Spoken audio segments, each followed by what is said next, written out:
On the 16th of March 1978, the supertanker Amoco Cadiz ran aground in stormy weather just off the coast of Brittany, and her cargo of 220,000 tonnes of crude oil spilled into the sea. At the time, it was the biggest oil spill ever witnessed and caused untold damage to the local tourism industry, fishing and wildlife. In 1970, against the backdrop of increasing global oil consumption, the American oil company Amoco placed an order for the construction of 2 new vessels for transporting oil. These 2 massive supertankers, to be built by the Spanish Astilleros shipbuilding company, were the Amoco Europa and the Amoco Cadiz. The Europa would see out its working lifespan and eventually be unceremoniously scrapped in 1996, but the Amoco Cadiz would live on in infamy due to the disastrous events of March 1978. Work began on the ship in late 1970 and took 4 years to complete.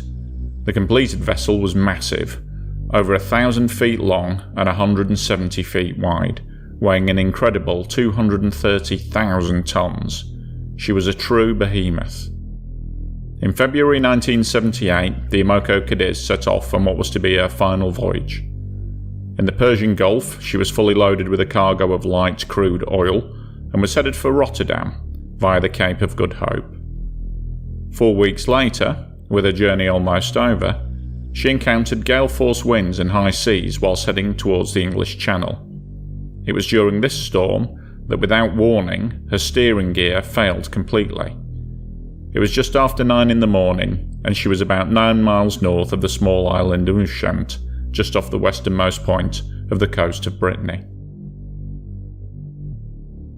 The captain, Pasquale Bardari, alerted nearby vessels to keep clear of the supertanker whilst the crew attempted to fix the steering failure. This, however, proved to be impossible, as a broken flange pipe had released all the hydraulic fluid from the steering system. The massive rudder, at the mercy of the huge waves, was being swung back and forth until it finally smashed the steering gear completely. A crew member was injured by flying metal, and all repair attempts were abandoned. Subsequently, Captain Bardari sent out a call for assistance from any tugboats that were in the area. This call went out about 2 hours after the initial steering failure. The German tug Pacific answered the call and arrived on the scene to help at about noon. However, assistance was put on hold while the 2 captains tried to thrash out a deal over the terms by which the tug could offer help. Captain Bardari had to keep calling Amoco headquarters back in Chicago to see if they would accept the terms offered by the German tug. Negotiations dragged on, whilst all the time the storm pushed the Amoco Cadiz closer and closer to the rocky coast. Finally, agreement was reached and a towing chain was in position by about 2 in the afternoon. However, due to the size of the massive supertanker and the terrible weather, the tugboat's efforts were doomed to failure.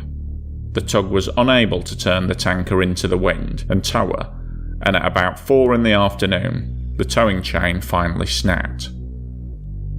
By 8 o'clock that night, a second line had been attached to the stern of the Cadiz, but by now it was too late. The fate of the Amoco Cadiz was sealed. Being pushed inexorably towards the Portsall Rocks, she hit the sharp, rocky reef at about 9 o'clock that night. Holed below the waterline, the engine room quickly flooded, and the massive No. 4 oil tank was punctured. Being so huge, it was only a question of time before she would begin to break apart, the constant pounding of the storm proving too much for the structural integrity of the grounded supertanker. Distress calls were sent out, and the crew were airlifted to safety just after midnight. The next morning, the tanker began to break into 2, releasing 1.6 million barrels of oil, which began to pour from the wreck in a seemingly never-ending torrent. The ongoing stormy weather meant that getting close enough to pump the oil off to another tanker was just about impossible. there was nothing anyone could do apart from watch in disbelief as 220,000 tonnes of crude oil emptied along the coastline of Brest.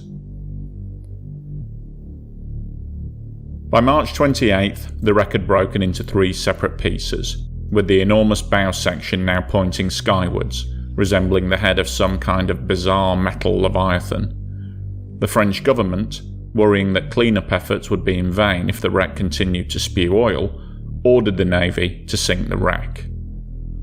This was done by dropping depth charges from Navy helicopters.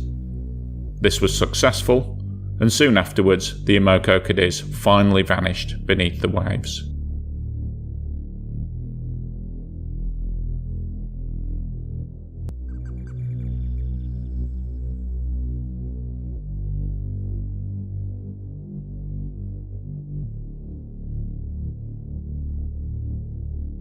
At the time of the disaster, it was the worst oil spill of all time, and the effects were devastating to the local area. The oil slick measured about 80 miles in length and was about 18 miles wide. The oil began to wash up on beaches, ruining the delicate ecology of the area. An estimated 200 miles of French coastline was affected, including many popular tourist beaches. An army of volunteers from across France arrived to help clean up the mess. The French army was called in to assist, and also personnel from the British Navy came to help. All in all, 4,500 volunteers were to spend 6 months cleaning up the mess.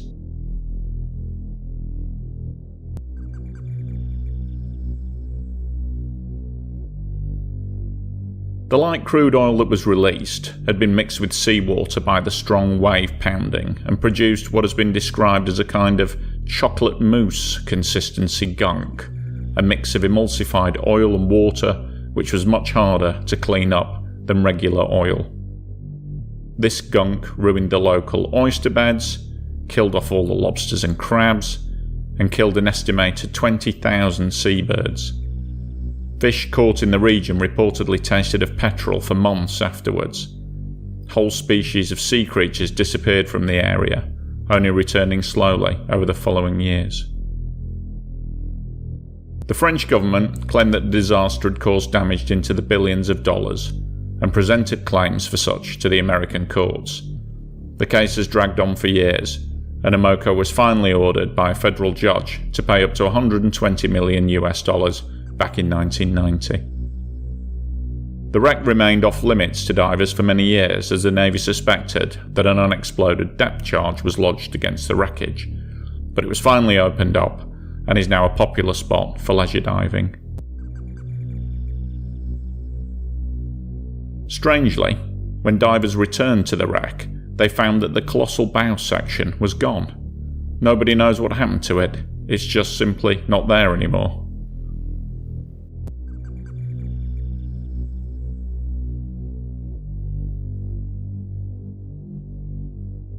If anybody still wants their own little souvenir of the Amoco Cadiz disaster, you don't have to bother diving the wreck. Just find a sheltered spot on any of the affected beaches and dig down about 3 feet, and you may well find a layer of crusty black oily asphalt, a remnant of the original Amoco Cadiz cargo, which is still there to this day.